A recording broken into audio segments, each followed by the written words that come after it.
আমরা সচরাচর আমাদের স্বাস্থ্য পরীক্ষার ব্যাপারে কথা বলি, নিজেদের স্বাস্থ্য সম্পর্কেও জানতে চাই।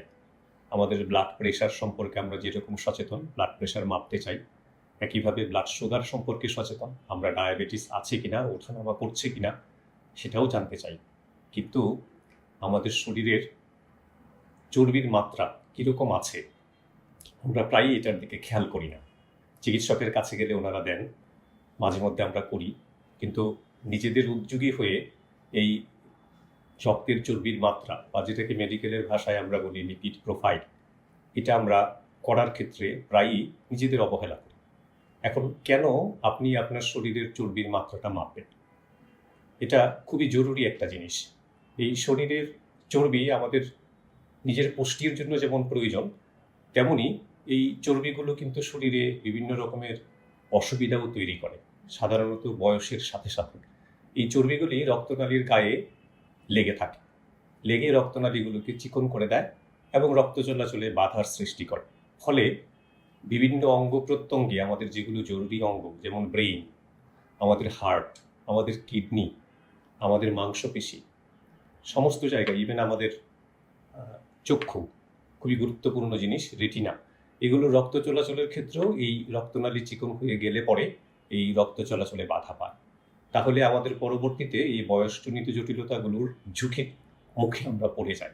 যেমন ব্রেইনে আমরা স্ট্রোকের আক্রান্ত হওয়ার ঝুঁকি বাড়ে, কিডনিতে আমাদের ক্রনিক কিডনি ডিজিজ এটা হওয়ার সম্ভাবনা বাড়ে, আমাদের হার্টের রক্তনালীগুলো চিকন হয়ে রক্ত চলাচল কমে গেলে আমাদের হার্ট অ্যাটাকের ঝুঁকি বাড়ে। লিভারের মধ্যেও কিন্তু চর্বি জমে আমাদের ফ্যাটি লিভার হয়, এবং এই ফ্যাটি লিভার হলে পরে লিভারের কার্যক্ষমতা কমতে থাকে। এরকম একইভাবে আমাদের পায়ে যখন রক্ত চলাচলগুলো কমে যায়, তখন এই মাংসপেশিগুলো, আমাদের বয়স্ক মা বাবারা দেখবেন প্রায়ই বলে যে আমার পা ঝিমঝিম করে, কিছুক্ষণ হাঁটতে গেলে বসে পড়তে হয়। এগুলো হচ্ছে যে পায়ে রক্ত চলাচল কমে যাওয়া। তাহলে দেখেন, এই চর্বিটা কিন্তু মোটেও অবহেলার জিনিস নয়। চর্বি আমাদের মাপতে হবে এবং এই চর্বিটাকে নিয়ন্ত্রণে রাখতে হবে। সেটা সবচেয়ে জরুরি কথা। এই চর্বি নিয়ন্ত্রণের জন্য আপনাকে ওষুধ খেতেই হবে এমনটা কিন্তু নয়। আমরা যদি আমাদের জীবন চলাচল, আমাদের খাওয়া দাওয়া, আমাদের খাদ্যাভ্যাস এবং আমাদের কার্যক্ষমতা, এই জিনিসগুলোর দিকে যদি আমরা নজর দিই, তাহলে কিন্তু এই চর্বি অনেকাংশে নিজেরাই ওষুধ ছাড়াই নিয়ন্ত্রণ করতে পারবো। আপনি সকালবেলা ঘুম থেকে উঠে হাঁটেন 30 মিনিট, 40 মিনিট হাঁটেন, জোরে হাঁটেন, এতে কিন্তু আপনার এই চর্বি নিয়ন্ত্রণে থাকার একটা অস্ত্র আপনার হাতে চলে আসবে। এবং এটা আপনি হাঁটতে গেলে প্রায়ই দেখবেন যে আপনার হাঁটাটা হয়তো ভালো লাগছে না। যারা নতুন হাঁটা শুরু করেছেন তারা সঙ্গী সহ হাঁটুন। প্রথম দিন অল্প কিছু হাঁটুন, এরপর দিন বাড়িয়ে দিন, তারপরে আরও কিছুদিন পরে পূর্ণ মাত্রায় 30-40 মিনিট হাঁটুন। তাহলে এই হাঁটাটার সাথে আপনার এই জীবনের একটা যোগসূত্র তৈরি হয়ে যাবে, এবং আপনি প্রকৃতির সান্নিধ্যে থাকলে পরে এই হাঁটাটা আপনার খুব ভালোও লাগবে। এই চর্বির মাত্রাটা আপনি যদি এভাবে করেন, আর খাওয়া দাওয়ার দিকে যদি নজর দেন, যে আমরা প্রাত্যহিকভাবে ঘরে যে সমস্ত খাবার খাই এগুলোর দিকে একটু নজর দেন, যেগুলো কিভাবে রান্না করা হচ্ছে, কি পরিমাণে তেল ব্যবহার করছেন, কোন তেল আপনি খাচ্ছেন, এগুলোর দিকে একটু নজর দিতে কিন্তু হবে। আমরা আমাদের নিজেদের সামাজিক জীবনে মাঝে মধ্যেই বাইরে খাই, ফাস্টফুড খাই, এটা নিয়ন্ত্রণ করতে হবে। ফাস্টফুড মোটেও শরীরের জন্য উপকারী নয়, কারণ ওইখানে যে সমস্ত চর্বিগুলো আমরা গ্রহণ করি এগুলোরে আমরা মেডিকেলের ভাষায় বলি আনস্যাচুরেটেড ফ্যাট। এই আনস্যাচুরেটেড ফ্যাট সবচেয়ে বেশি ক্ষতিকর। সুতরাং এগুলো নিয়ন্ত্রণে রাখতে হবে। আমি বলবো পারলে পরে এগুলো বর্জন করাই ভালো। আরেকটা হচ্ছে নিমন্ত্রণ খাওয়া।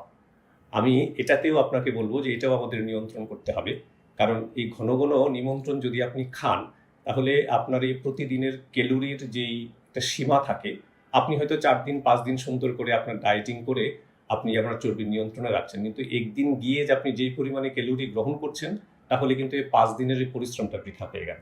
তো সুতরাং কোথাও না কোথাও এই নিমন্ত্রণ জিনিসটাকেও আমাদের নিয়ন্ত্রণ করতে হবে।